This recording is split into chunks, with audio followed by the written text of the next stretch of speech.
This is a video that I have wanted to make for over 5 years now, and finally, they're all here.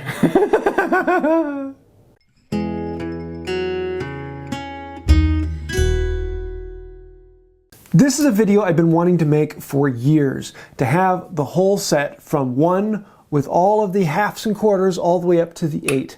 I have made the video from the 2 up, and I've seen several other videos make bits and pieces of this, but I've never seen anyone actually have everything from 1 to the 8 with all of the quarters in there. Yes, 5 years in the making, let's finally get to this. First off, all the way down here at the bottom end of the spectrum, we have the number 1. Now, I wish this one belonged to me. It is actually on loan from a friend. I did a restoration video on this one recently. But this is the most expensive out of all of them. It is the worthless plane, and I'm probably going to have a video coming up where I'm actually going to talk about the history of the number 1 because there's a lot of ethos to this. But it is the smallest one. It's one that it's basically a block plane with a handle, but the handle is so small that you really can't use it. So, yeah, do you need this one? Absolutely not. This is not a functional plane. Though there are people who try to use it for one thing or another, you don't need a number 1. It just happens to be the smallest one. Next up, we have the number 2. It is a little bit longer than the number 1, actually a considerable amount longer. It is a bit wider. It is pretty much the smallest functional plane. This is generally considered the small smoothing plane. It is a very simple plane. It has all of the functions on it. It even comes with the lateral adjuster, which the number 1, even on the older ones, does not come with a lateral adjuster. But it is short, and so that means you can hit very specific spots if you want to smooth one area or another. Next we have the number 3, and this is, again, another step longer than the number 2. It's also a little bit wider, but this is generally considered to be the go-to smoothing plane. The number 3 is the one where you're going to see this a lot in smoothing. It is the thin plane, it can hit spots well, it's large enough so you can actually do some decent work. The number 3 just really is that perfect smoothing size. It allows you to get into anything, and that's where it really shines. And then next we have the ubiquitous number 4. This is the standard hand plane. This is the one that everything else is kind of based off of. It is a little bit longer than the number 3, not by much, just by a hair, but it is a good bit wider than the number 3. Generally referred to as a smoothing plane because it is a smaller one, but yet it's wide enough that it can do general work. You'll see these used for all different things. Even Paul Sellers, he basically just uses the number 4 for most everything. It is a great go-to plane.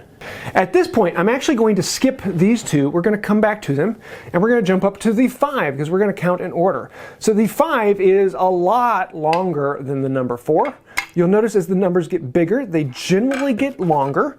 It is the same width as the number 4, but this will allow you to do more jointing. And this is considered the jack plane because it is the jack of all trades. You can still smooth with this. It's not great for smoothing, but you can.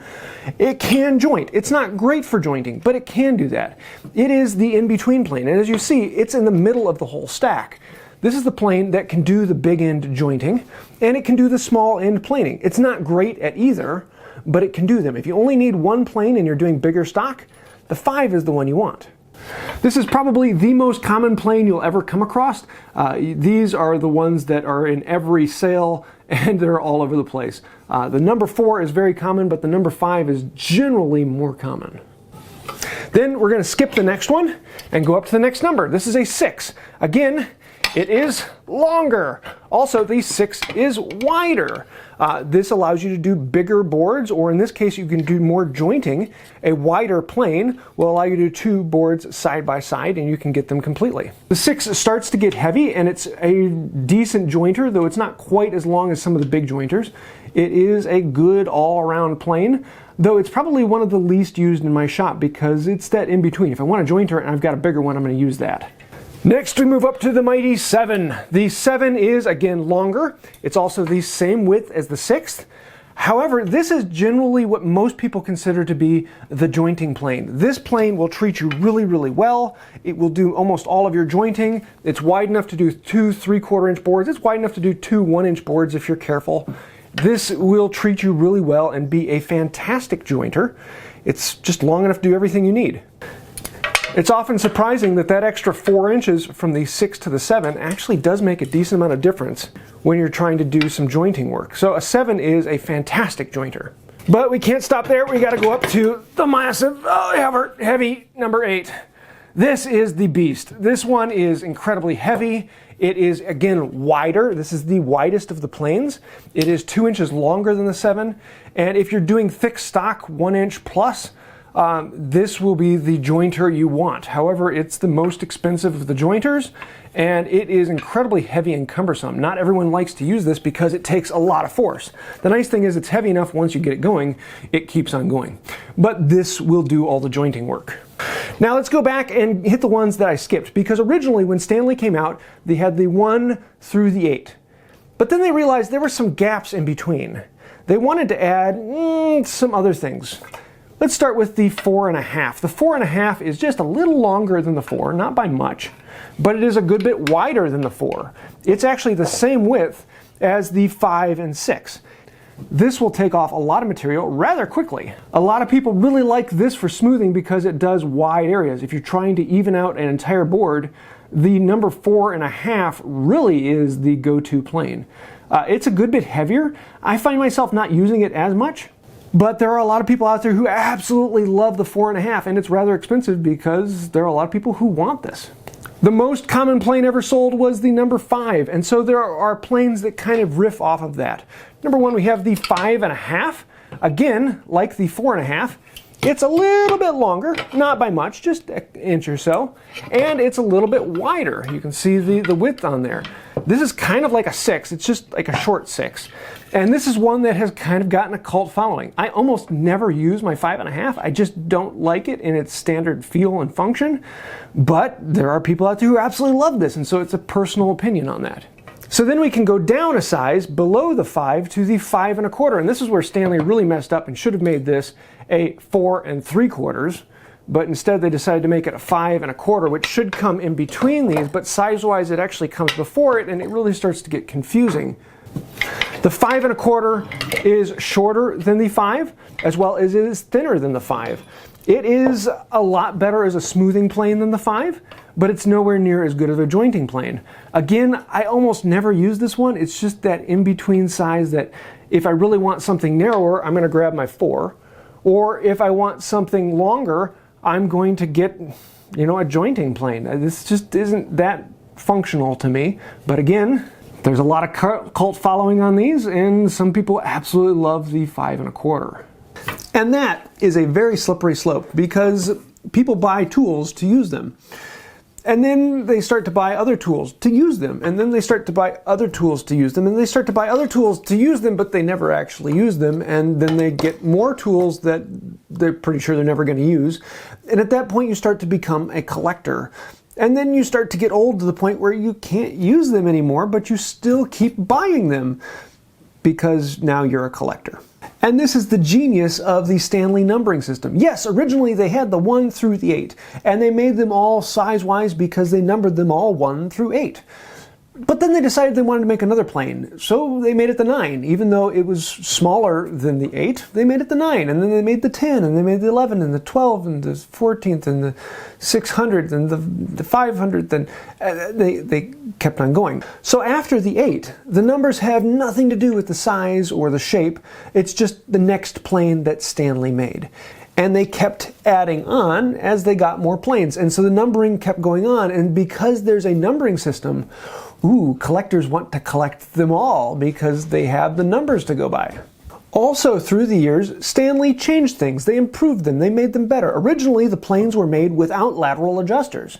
And after the first few types, they decided to make them with the lateral adjuster. But the number 1 never came with a lateral adjuster. And that's how we can age things. Over time, different things changed. Originally, they had small depth adjuster knobs. And then they switched to larger depth adjuster knobs. Logos came and went. Patent dates changed. Knob shapes changed. As they got older, they changed, and that's how we can actually date them. And there's different types. So as they made a big change, we have types. So if you ever say, I have a Stanley number 4 type 6, that tells you the age range that it was made, is its type. Unfortunately, the number 1 generally doesn't follow type rules because they just made slight changes over time as they ran out of pieces, and so the types on the Stanley number ones do not necessarily match up to all the other numbers. So if you're ever trying to date a Stanley number one, don't use the date guidelines for all of the others. So with all that being said, you're first getting into it. What planes do you need and why? Honestly, you can get by with just the number 4 or just the number 5. That's all you really need to get woodworking. They each have their drawbacks. Because they're in the middle, they're not great at one end or the other, but they do all the work. You see, the longer the plane is, the better it is for jointing. You can get a flat surface because it will ride on the hills and it won't cut out the valleys. It will only cut the hills down, so you're only taking the high spots, which makes your whole board flatter. Long planes are great for that. But when you're smoothing, you want to just take a tiny bits off of little spots. Any spot where you might have some tear out or some problem, you're going to want a smoother plane, a smaller one that you can just focus on that one spot rather than doing the whole board. If you try to smooth with a jointing plane, you're going to be taking the whole surface down. If you try to joint with a smoothing plane, well, the smoothing plane will ride those hills and valleys, and it will take out material in the valley still. And so it doesn't actually flatten the plane. And so you need different planes for different sizes, and eventually you'll start to want that plane, and it's pulling the string out of the sweater. And then you'll start to want to get into all of the others because Stanley kept numbering planes. And you're going to need that shoulder plane, and you're going to need that block plane. You're going to want that combination plane. You're going to want the low angle plane. And yeah, every plane has its use. Do you need them all? No. You can get by with just a number 4 and a set of chisels. That's all you need. But other planes make it easier. So back to the numbering system, there are a lot of things that are exactly the same throughout them. They all have the exact same bed angle. They all have the same geometry and function. They all have the same setup, the same adjusters and knobs, with the exception of some that don't have a lateral adjuster, or the knob might be bigger or smaller, or some of the newer ones have better for adjusting the frog. The 2 through the 8, they all changed together. And so all of these planes are exactly the same, other than the fact that one might be longer or wider or slight modifications here and there. They're all the exact same plane, just different sizes. So I hope this answered some questions, and I know it's created a bunch more, and I'm not going to be able to answer them all because I could go on for hours and hours talking about some of the differences in functions and types and things that I like and things that I don't like and why one is used in different cults. And there are all sorts of different ideas and trains of thoughts and schools of working. Yeah, this is a topic we could go into quite a bit. But with that being said, thank you for watching. Thank you for supporting the channel. I am completely supported by you, the viewers. I don't have any sponsorships, and so I can say things I want to say rather than, oh, you should buy the number 1, because no, you don't really need to buy the number 1. I get to say what I want to say because you support me and not the companies that make the tools. So thank you to all the patrons who are scrolling over here on the side, members here on the channel. Thank you for that. Without you, this channel would not exist. If you'd like to find out more about that, there's a link to Patreon down below, as well as the shop where you can buy things, and they do help support the channel, or you can click that little join button. So thanks for supporting and quite literally keeping the lights on. I think that'll do it for today. And until next time, have a wonderful day. For some reason, whenever I envision Stanley, I envision Sesame Street Count.